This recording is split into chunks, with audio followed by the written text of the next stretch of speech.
ஆண்டவராகிய இயேசு கிறிஸ்துவின் இனிய நாமத்தில் இந்த ஜூலை மாதத்தினுடைய 3வது வாரத்தில் வந்திருக்க உங்கள் ஒவ்வொருவரையும் எல்ஷடாய் ஊழியத்தின் சார்பாக வாழ்த்துக்கள் சொல்லி வரவேற்கிறோம். விசேஷமாக இந்த நாளுடைய ஆராதனைகளை கடந்து போகிறோம். நாளுடைய ஆராதனை நடத்துகிற ஜேக்கப்காக, சதீஷ்காக, நித்தியனுக்காக என் தேவனை ஸ்தோத்திரிக்கிறேன். கர்த்தர் அவளை சிலுவையில் மறைத்து வெளிப்படும்படியாக இந்த நாளிலே கர்த்தர் நம்ம ஒவ்வொருவரோடு இடைப்படும்படியாக, அப்படி வசனத்தின் மூலமாக நம்மோடு பேசும்படியாக இருக்கிற இடத்துல தலையில தாழ்த்தி ஒப்பு கொடுத்து ஜெபிக்கலாம். பரலோக பிதாவே, ஆசீர்வதிக்கப்பட்ட வேலைக்காக நன்றி செலுத்துகிறோம். இந்த அருமையான மனமகிழ்ச்சியான நாளிலே உங்களுடைய சமூகத்தில் வருவதற்கு நீங்கள் கொடுத்த பிரதான கிருபைகளுக்காக நன்றி ஏசப்பா. ஆண்டவரே, இந்த மாதத்தினுடைய 3வது வாரத்தில் நாங்கள் கடந்து வந்திருக்கிறோம். கடந்த 2 வார காலமாக எங்களை அருமையாக நடத்துனீங்க. இந்த 3வது வார ஆராதனை நீங்கள் பொறுப்பேற்றுக் கொள்ளுங்க. நடத்துகிற பிள்ளைகளோடு உங்களுடைய கரம் இருக்கணுமாய் ஜெபிக்கிறேன். கர்த்தர் ஆண்டவரே, அவர்களை சிலுவையில் மறைத்து நீங்கள் வெளிப்படுங்க. உங்களுடைய வசனத்தின் மூலமாக நீர் எங்களோடு பேசுங்க. ஆண்டவரே, எதிர்பார்ப்போடும் ஆண்டவரே இயேசப்பா நீர் இடைப்படுவீர் என்ற நம்பிக்கையோடு பார்த்து கொண்டிருக்க ஒவ்வொருவரையும் நீங்கள் ஆசீர்வதிக்க வேண்டுமாய் ஜெபிக்கிறேன். அவளோடு பேசுங்க ஆண்டவரே. அவளுடைய வாழ்க்கையில் உமால செய்யக்கூடாத அதிசயமான காரியம் ஒன்றுமில்லை என்பதை அறிந்து கொள்ள கர்த்தர் உதவி செய்யுங்க. எல்லா துதி கன மகிமை ஒருவருக்கே செலுத்துகிறோம். இயேசு மூலமாய் ஜெபிக்கிறோம் நல்ல பிதாவே, ஆமென் ஆமென். இப்பொழுதும் ஆராதனையில் போவோம். கரங்களை தட்டி உற்சாகமாய் பாடுவோம். கர்த்தர் பெரிய காரியங்களை செய்வார். ஆமென். ஆண்டவராக இயேசு கிறிஸ்துவின் நாமத்தினாலே இங்கே வந்திருக்கிற இந்த ஆராதனையை பார்க்க வந்திருக்கிற எங்களோடு கூட சேர்ந்து ஆராதிக்க வந்திருக்கிற உங்கள் ஒவ்வொருவருக்கும் எங்களுடைய வாழ்த்துக்களை தெரிவித்துக் கொள்ளுகிறோம். நம்மளுடைய தேவன் அவர் உண்மையுள்ளவர். நாம் உண்மையில்லாதவர்களாக இருந்த போதிலும் அவர் நம்மளுடைய வாழ்க்கையில் எப்பொழுதுமே அவர் உண்மையுள்ளவராகவே இருக்கிறார். ஸோ அதை வெளிப்படுத்தும் இந்த பாடல் தான் இது. எங்களோடு கூட தெரிந்தவர்கள் இந்த பாடலை சேர்ந்து பாடலாம். அவர் நாமம் உண்மையுள்ளது, அவர் சேனைகளின் கர்த்தர் அவர்.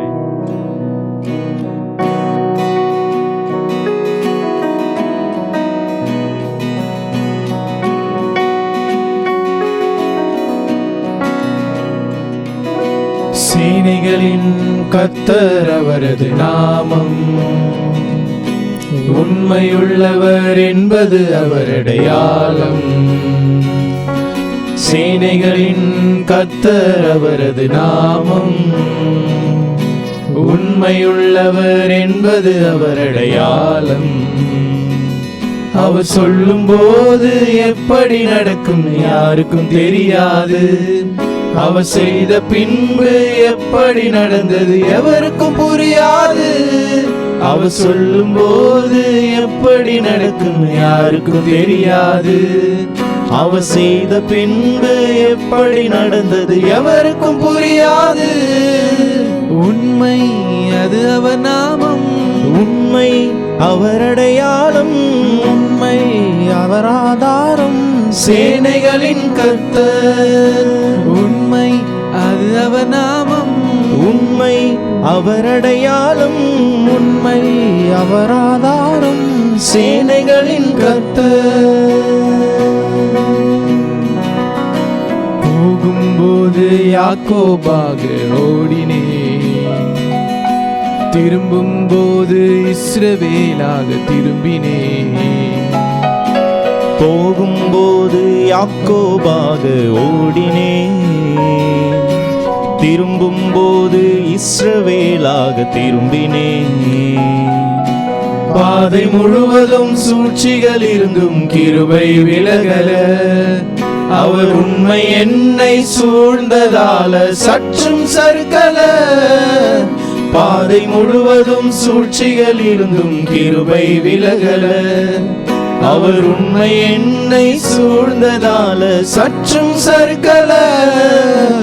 உண்மை அது அவர் நாமம், உண்மை அவர் அடையாளம், உண்மை அவர் ஆதாரம். சேனைகளின் கர்த்தர், உண்மை அது அவர் நாமம், உண்மை அவர் அடையாளம், உண்மை அவர் ஆதாரம். சேனைகளின் கர்த்தர்.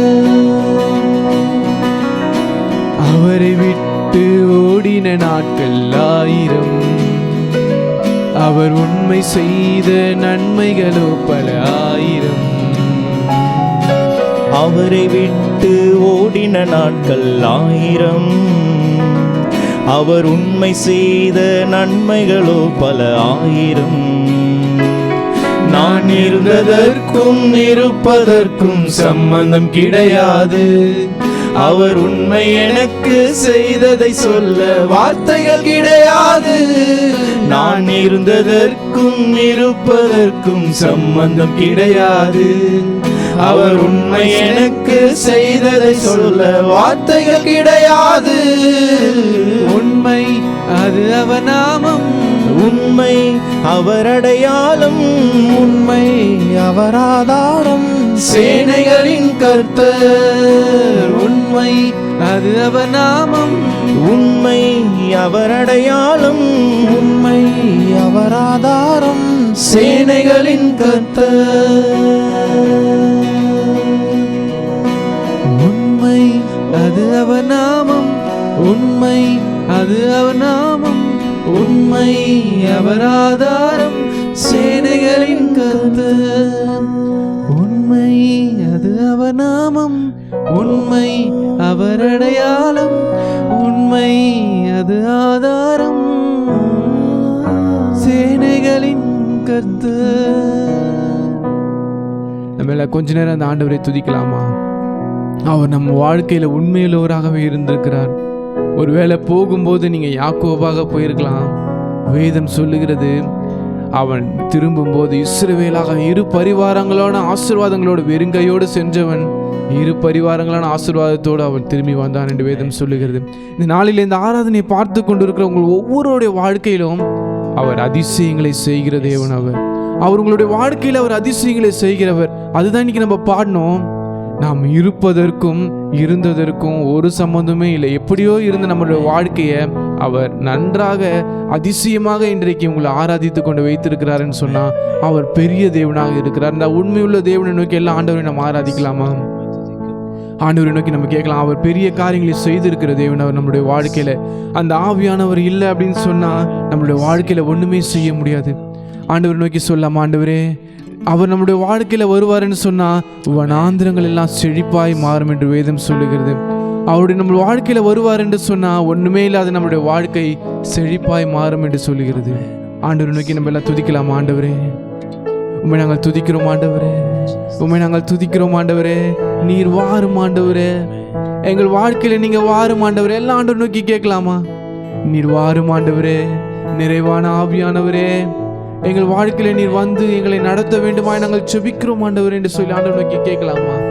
எல்லா ஆண்டவர் நோக்கி கேட்கலாமா? நிறைவான ஆவியே எங்கள் மத்தியில் ஆசீர்வாடும் ஆண்டவரே.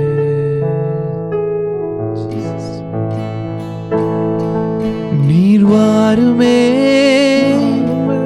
நீர் வாருமே, நீர் வாருமே ஆவியானவரே, நீர் வாருமே, நீர் வாருமே, நீர் வாருமே ஆவியானவரே. நீர் வந்தால் சூழ்நிலை மாறுமே, முடியாததும் சாத்தியமாகுமே. நீர் வந்தால் சூழ்நிலை மாறுமே. எல்லாம் சொல்லாமா? அவர் வந்தா போதும், முடியாததும் சாத்தியமாய் சாத்தியமாகுமே. நிறைவே நீர் வாருமே, நிறைவே நீர் வேண்டுமே, நிறைவே நீர் போதுமே. ஆவியானவரே நிறைவே எல்லாம் சொல்லாமா? நீர் வாருமே, ஆண்டவரே நிறைவே எங்கள் மத்தியிலே வாங்க ஆண்டவரே, வேண்டுமே, எங்கள் மத்தியில் ஆசீர்வாடும் ஆண்டவரே. நீர் போதுமே. ஆவியானவரே நிறைவே நீர் வாருமே, நிறைவே நீர் வேண்டுமே, நிறைவே நீர் போதுமே. ஆவியானவரே நிறைவே நீர் வாருமே, நிறைவே நீர் வேண்டுமே, நிறைவே நீர் போதுமே. ஆவியானவரே இயேசுவே நீர் வாரும் ஆண்டவரே, எங்கள் மத்தியில் அசைவாடும் ஆண்டவரே.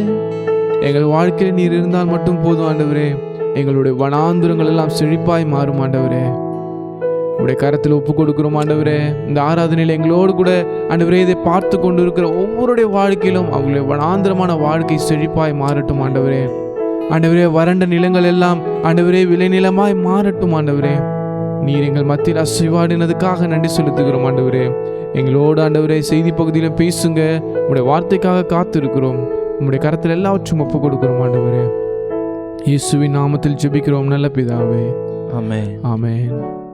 ஹல்லேலூயா, பிரைஸ் தி லார்ட். நல்ல ஒரு ஆராதனை நேரத்தில் பங்கு பெற்றோம். கர்த்தர் நிச்சயமாகவே நம்மோடு இடைப்பட்டிருப்பார் என்று சொல்லி நான் நம்புகிறேன். உங்களுடைய வேதாகமத்தை எரேமியா எழுதின தீர்க்கதரிசன புஸ்தகம் 32 அதிகாரம் 17 வசனத்தை வாசிக்க கேட்போம். Turn your Bible to the book of Jeremiah chapter 32 verse 17. கர்த்தராகிய ஆண்டவரே, இதோ தேவரீர் உம்முடைய மகாபலத்தினாலும் நீட்டப்பட்ட உம்முடைய புயத்தினாலும் வானத்தையும் பூமியையும் உண்டாக்கினீர். உம்மாலே செய்யக்கூடாத அதிசயமான காரியம் ஒன்றுமில்லை. உம்மாலே செய்யக்கூடாத அதிசயமான காரியம் ஒன்றுமில்லை. இந்த வசனத்துக்கீழாக நம்ம 1ஆம் தேதி முதல் வாரம் மற்றும் 2வது வாரம் செய்தியை கேட்டு வந்தோம். விசேஷமாய் முதல் வாரத்தில் நான் அது ஒரு கம்பைண்டாக சொல்லும் போது எரேமியா முதல் 15 வசனங்கள் he purchased the land என்று சொன்ன ஒரு இடத்தை வாங்கி அதை பக்குவப்படுத்தக்கூடியவராய் காணப்பட்டார். 16 25 வசனம் வரை பார்க்கும்போது அவருக்கு இருந்த அந்த குழப்பத்தின் மத்தியில தேவனை நோக்கி முறையிட்டார் என்று சொல்லி பார்த்தோம், ஜெபித்தார் என்று பார்த்தோம். அது மாத்திரமல்ல, அவருக்குள்ள அவர் ஆண்டவரை புகழ்ந்து, ஆண்டவரே உங்களால் செய்ய முடியாத காரியம் ஒன்றுமில்லை என்று சொல்லி அவர் தைரியமாய் அறிக்கை செய்ததை பார்த்தோம். 26 வசனத்திலிருந்து 44 வசனம் வரை பார்க்கும்போது அவர் ஜெபித்த ஜெபத்துக்கு தேவனுடைய பதிலும் அவர் மறுபடியும் ஒரு வாக்கு கொடுக்கிறார். நான் மறுபடியும் உங்களை சீரமைப்பேன், உங்களை மறுபடியும் கட்டுவேன் என்று சொல்லி the God's response and promise of restoration என்று சொல்லி அந்த 26 44 வசனங்களை பார்த்தோம். இதுதான் அந்த முதல் நாளும் மற்றும் முதல் வாரத்தில் பார்த்தோம். முதல் வாரத்தில் நம்ம கேட்கும்போது தேவன் சகலத்தையும் படைத்த சர்வ வல்லமை, அவர் எல்ஷடாயாக இருந்து அவர் சகலத்தையும் படைத்தவர். உங்களுடைய வாழ்க்கையிலும் என்னுடைய வாழ்க்கையிலும் அவர் அற்புதம் செய்வது அவருக்கு லேசான காரியம் என்று சொல்லி முதல் வாரம் செய்தியை பார்த்தோம். 2வது வாரம் அவருடைய கரம் நீட்டப்பட்ட ஒரு புயம் என்று சொல்லி நாம் பார்த்தோம். அவருடைய வாழ்க்கையில வானத்தையும் பூமியும் சிருஷ்டித்த தேவன் உங்களுடைய சூழ்நிலையும் என்னுடைய சூழ்நிலையும் பார்க்கும்போது அவருக்கு அது லேசான காரியம் மாத்திரமல்ல, அவர் அற்புதத்தை செய்ய முடியும் என்பதை போன வாரம் செய்தியை பார்த்தோம். அதனுடைய தொடர்ச்சியாக முக்கியமான கீ பாயிண்டாக இந்த வாரம் செய்தியை கேட்க போறோம். தேவனுக்கு முடியாதது ஒன்றுமே இல்லை. நான் ஆங்கிலத்தில் இப்படியா போட்டிருக்கேன், there is nothing that God cannot do. தேவனுக்கு இது முடியாது அப்படின்னு சொல்ற எந்த ஒரு காரியம் இல்லை. காரணம் இந்த வசனத்தில் நம்ம பார்த்தோம், எரேமியா சொல்லும்போது சொல்றாரு, உம்மாலே செய்யக்கூடாத அதிசயமான காரியம் ஒன்றுமில்லை என்று சொல்லி அறிக்கை செய்கிறதை பார்க்கிறோம். எனக்கு அன்பான தேவனுடைய பிள்ளைகளே, இந்த செய்தியை கேட்டுக்கொண்டிருக்க உங்களுடைய வாழ்க்கையிலும் என்னுடைய வாழ்க்கையிலும் அவர் அதிசயங்களை செய்கிறவர். அது மாத்திரமல்ல, இன்றைக்கு நாம் பார்க்கிற பிரகாரமாய் உம்மால செய்யக்கூடாத அதிசயமான காரியம் ஒன்றுமில்லை என்பதை நீங்கள் உணர்ந்திருக்கக்கூடியவர்களாக இருக்க வேண்டும். வேதத்தில் அநேக காரியங்களை பார்க்கும்போது கர்த்தர் அப்படி ஒரு அற்புதத்தை செய்தார். சாராள் உதாரணத்துக்கு எடுத்துக்கொள்வோம் என்றால், மெடிக்கலாக ப்ரூவ் பண்ண முடியல, மெடிக்கலாக செய்ய முடியாத காரியம், டாக்டர்ஸால் கைவிடப்பட்ட சூழ்நிலை, வயது முதிர்ந்த சாராளுக்கு தேவன் ஒரு குழந்தையை கொடுக்க முடியும் என்றால், உங்களுடைய வாழ்க்கையிலும் என்னுடைய வாழ்க்கையிலும் ஃபேஸ் பண்ணி கொண்டிருக்கிற எந்த பிரச்சனையாக இருந்தாலும் அது எவ்வளோ ஈஸியாக மாற்ற முடியும் என்பதை நீங்கள் உணர வேண்டும். அது மாத்திரமல்ல, லாசருவை நம்ம எல்லாருக்கும் தெரியும், புதிய ஏற்பாட்டில் தேவன் அதிகமாய் நேசித்த ஒரு குடும்பம் என்று பார்க்கும்போது மார்த்தாள், மரியாள், லாசருடைய வாழ்க்கையில மரித்து விட்டான். மரியாள் ஏக்கத்தோடு, மார்த்தாள் ஏக்கத்தோடு அவரை அணுகின போது அவர் அந்த இடத்துக்கு வரவில்லை. 4 நாட்கள் பிறகு அவர் வந்தார். அப்போ அவங்க சொல்றாங்க, ஆண்டவரே இது நாருமே என்று சொல்லி அவர்களால் கைவிடப்பட்ட சூழ்நிலை, மறக்கப்பட்ட சூழ்நிலை, ஜனங்களால் அந்த குடும்பம் அவ்வளவுதான் என்று யோசித்த நேரத்தில் கர்த்தர் லாசருவை மறுபடியும் கொண்டு வந்தார். முடியாது என்று நினைத்த இடத்துல அவர் முடியும் என்று நிரூபித்து காட்டினார் என்பதை நீங்களும் நானும் வேதத்தில் பார்த்திருக்கிறோம். இந்த செய்தியை கேட்டுக்கொண்டிருக்க அருமையான தேவனுடைய பிள்ளைகளே, ஒருவேளை இந்த கால வேளையில ஏதோ ஒரு சூழ்நிலை உங்களுடைய மனதை பாதித்து கொண்டிருக்கலாம். ஏதோ ஒரு சூழ்நிலை உங்களுடைய வாழ்க்கையில, என் வாழ்க்கையில் இப்படி நடக்குது, இது நடக்குமா, இந்த அற்புதம் நடக்குமா என்று சொல்லி யோசித்திருக்கலாம். இல்லை ஒருவேளை சோர்ந்து போனவளாய் இனி நடக்காது என்று சொல்லி நீங்களே முடிவு கட்டக்கூடியவளாய் இருந்திருக்கலாம். ஆனால் உங்களை பார்த்து நான் சொல்ல விரும்புகிறேன், நம்பிக்கையற்ற சூழ்நிலையில இருக்கக்கூடிய ஒவ்வொருவரையும் அவர் ஒரு வார்த்தை சொல்வார் என்றால் எல்லாமே மாறும் என்பதை மறந்து போக வேண்டாம். மூடிய கதவுகளை திறக்கக்கூடியவர், இன்றைக்கும் ஜீவனுள்ளவராக இருக்கார். இந்த செய்தியை கேட்டுக்கொண்டிருக்க அருமையான தேவனுடைய பிள்ளைகளே, நீங்களும் நானும் செய்ய வேண்டிய காரியம் என்ன? எரேமியாவினுடைய ஜெபம், ஆண்டவரே உங்களால் செய்ய முடியாத அதிசயமான காரியம் ஒன்றுமில்லை என்பதை அவர் அறிக்கை செய்தார், துதித்தார். அதற்கு ரெஸ்பான்ஸாக ஆண்டவரும் சொல்றாரு, என்னால் செய்ய முடியாத காரியம் ஒன்றுமில்லை என்று சொல்லி அவர் அறிக்கை செய்வதை பார்க்கிறோம். ஆனால் உங்களுடைய ரெஸ்பான்ஸ் எப்படி இருக்கிறது? இந்த மாதத்தில் 3 வாரம் நம்ம செய்தியை கேட்டுட்டோம். இந்த வாரத்தில் உங்களுடைய ரெஸ்பான்ஸ் எப்படிப்பட்டதாக இருக்க வேண்டும் என்றால், வாசிங்க 9ஆம் அதிகாரம், மார்க் எழுதின சுவிசேஷம் 9ஆம் அதிகாரம் 23ஆம் வசனத்தை வாசிங்க. இயேசு அவனை நோக்கி, நீ விசுவாசிக்க கூடுமானால் ஆகும், விசுவாசிக்கிறவனுக்கு எல்லாம் கூடும் என்றார். விசுவாசிக்கிறவனுக்கு எல்லாம் கூடும். ஸோ நான் என்ன சொல்ல வருகிறேன் என்றால், நீங்களும் நானும் செய்ய வேண்டிய அப்ளிகேஷன், உங்களுக்கும் எனக்கும் சொல்ல விரும்புகிற காரியம் என்னவென்றால், நீங்களும் நானும் ஏறெடுக்கிற எந்த ஜெபமாக இருந்தாலும் அது விசுவாசமான ஒரு ஜெபமாக இருக்கு. இந்த பகுதியில் வாசித்த இந்த பகுதி ரொம்ப ஒரு இன்ட்ரெஸ்டிங் காரியம். காரணம், ஒரு தகப்பன் தன்னுடைய வாலிப மகனை கொண்டு வருகிறான். அவனுடைய சூழ்நிலை பார்க்கும்போது நம்ம எல்லாருக்கும் தெரியும், நம்முடைய குடும்பத்தில் ஒருத்தர் சிக்கா இருக்கிறாங்க, ஹாஸ்பிட்டல் இருக்காங்க அப்படின்னா எவ்வளவு மன உளைச்சல்கள், எவ்வளவு கஷ்டங்கள், எவ்வளவு அலைச்சல்கள். அப்படிப்பட்ட ஒரு காலகட்டத்தில் இருக்கக்கூடிய நம்ம யோசித்து பார்க்கும்போது, இந்த தகப்பனார் இந்த மகனை பல இடங்களுக்கு கொண்டு போகிறார். அவர் எப்படியாவது சுகம் கிடைக்க வேண்டும். என்ன பிரச்சனை? அவன் ஒரு ஊமையா இருக்கான், பேச முடியாத ஒரு ஆவி அவனை அலக்களிக்கிறது. தகப்பனார் அதை எக்ஸ்பிளைன் பண்ணும்போது சொல்றாரு, அவன் அலக்களிக்கப்படும் போது வாயில நுரத்தள்ளி கீழே விழுந்து அநேகரை காயப்படுத்தக்கூடிய அந்த சூழ்நிலை அவனுக்கு காணப்படுகிறது. எவ்வளவு வேதனையா இருந்திருக்கும். அந்த தகப்பனார் நொந்து போயிருப்பாரு. அப்படிப்பட்ட நேரத்தில் தன்னுடைய சீஷர்கள், ஆண்டவராய் இயேசு கிறிஸ்துவினுடைய சீஷர்கள் இடத்துல, வேதப்பாரர்கள் இருக்கக்கூடிய இடத்துல கொண்டு வந்து அற்புதம் நிகழ்த்த வேண்டும் என்று சொல்லி எதிர்பார்க்கிறார். ஒருவேளை இயேசுவை பற்றி கேள்விப்பட்டிருக்கலாம், இயேசுடைய சீஷர்களை பற்றி கேள்விப்பட்டிருக்கலாம், ஒருவேளை அங்க போன அற்புதம் நடக்கும் என்று சொல்லி எதிர்பார்த்து வந்திருந்தார். ஆனால் அவருடைய வாழ்க்கையில் அந்த சீஷர்கள் ஜெபித்த போது அந்த பிசாசை அவர்களால் துரத்த முடியவில்லை. இப்பொழுது அங்க ஒரு கூட்டம் அலைமோதி கொண்டிருக்கிற இடத்துல ஆண்டவராய் இயேசு கிறிஸ்து வருகிறார். வந்து கேட்கிறார், என்ன நடக்குது இங்க, என்ன பிரச்சனை அப்படின்னு கேட்கும்போது இந்த தகப்பனார் சொல்கிறாரு, ஆண்டவரே என்னுடைய மகன் இப்படிப்பட்ட ஒரு நோய்பட்டிருக்கான், இப்படிப்பட்ட ஒரு ஆவி அவனை அலக்களிக்கிறது, அவனால பேச முடியாது, ஆனால் இந்த சூழ்நிலை நிமித்தம் நான் மிகவும் நொந்து போயிருக்கிறேன் என்று சொல்லும்போது ஆண்டு சொன்ன ஒரு காரியம், நீ விசுவாசிக்கிறவனுக்கு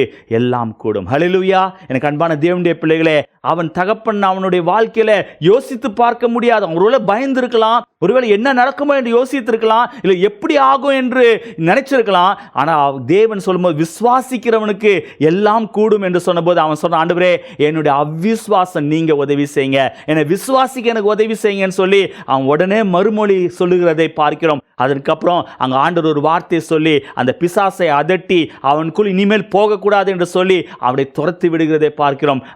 அவன் மரித்தவனைப் போல இருந்தான். அவனை கரம் பிடித்து தூக்கி எழுந்து அவனை நடத்தினார் என்று சொல்லி அந்த பகுதியில் வாசிக்கிறோம். இதை கேட்டுக்கொண்டிருக்க அருமையான தேவனுடைய பிள்ளைகளே, முடிந்து போன சூழ்நிலை, எல்லாராலும் கைவிடப்பட்ட சூழ்நிலை, ஊழியர்களால் கைவிடப்பட்ட சூழ்நிலை, ஆனால் தேவன் ஒரு வார்த்தை, ஒரு அதட்டும் போது பிசாசானவன் தலைதெறிக்க ஓடுகிறதை நம்ம இந்த இடத்துல பார்க்கிறோம். இந்த செய்தியை கேட்டுக்கொண்டிருக்க அருமையான தேவனுடைய பிள்ளைகளே, இந்த வாரத்தில் நீங்கள் விசுவாசிப்பீர்கள் என்றால் விசுவாசிக்கிறவனுக்கு எல்லாம் கூடும் என்று வேதத்தில் பார்க்கிறோம். தேவனால கூடாத காரியம் ஒன்றுமில்லை, அவரால் அதிசயங்களை செய்ய முடியாத காரியம் எதுவுமே இல்லை.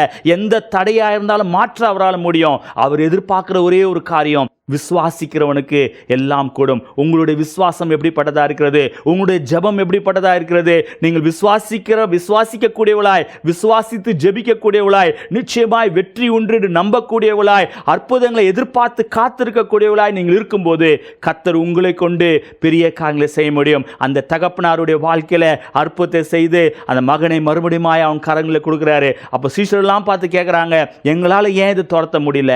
அவன் சொல்றாரு, இப்படிப்பட்ட பிசாசை உபவாசத்தினால ஜபத்தினால மாத்திரம்தான் துரத்த முடியும் என்று சொல்லி அங்கே அவங்க விசுவாசத்தை கற்றுக் கொடுக்கிறதை பார்க்கிறோம். இந்த செய்தியை கேட்டுக்கொண்டிருக்க அருமையான தேவனுடைய பிள்ளைகளே, ஒருவேளை நீங்கள் சொல்லலாம், இந்த மாதம் நான் எதிர்பார்த்த காரியம், தேவனால கூடாத காரியம் ஒன்றுமில்லை என்று சொல்லி நான் நம்புகிறேன், அற்புதம் செய்வார் என்று நம்புகிறேன் என்று சொல்லி ஒருவேளை உங்களுடைய அவ்விசுவாசம் ஒரு தடையாக இருக்கும் என்றால் இன்றைக்கு அர்ப்பணித்து சொல்லுங்க, ஆண்டவரே என்னுடைய அவ்விசுவாசம் நீங்க உதவி செய்யுங்க, விசுவாசிக்கிறவனுக்கு எல்லாம் கூடும் என்று சொல்லியிருக்கீங்க.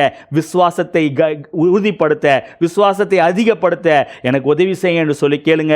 கர்த்தர் நிச்சயமாகவே உங்களுடைய விசுவாசத்தை உறுதிப்படுத்தி அதிகப்படுத்தி உங்களை கொண்டு செய்ய வேண்டிய காரியத்தை நேர்த்தியாய் செய்வாராக. இருக்கிற இடத்துல தலையில தாழ்த்தி ஆவியானவர் கருத்துல ஒப்பு கொடுத்து ஜெபிக்கலாமா?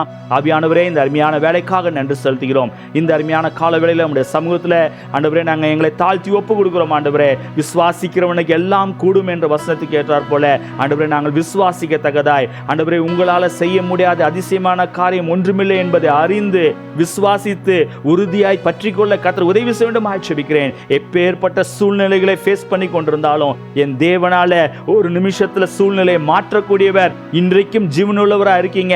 நீங்க நேற்றும் என்றும் என்றும் மாறாதவராக இருக்கீங்க என்பதை அறிந்து கொள்ளத்தக்கதாய் கர்த்தர் கிருபை செய்ய வேண்டும் ஆட்சேபிக்கிறேன். இந்த செய்தி கேட்டுக்கொண்டிருக்க ஒவ்வொருவரையும் ஆசீர்வதிங்க.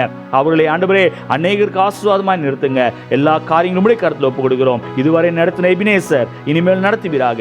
எல்லா துதிக்கான மகிமை ஒருவருக்கே செலுத்துகிறோம். இயேசு மூலமாய் ஜெபிக்கிறோம் நல்ல பிதாவே, ஆமென். என் ஆத்துமாவே கர்த்தரை ஸ்தோத்திரி, என் முழுவதுமே அவருடைய பரிசுநாமத்தை ஸ்தோத்திரி.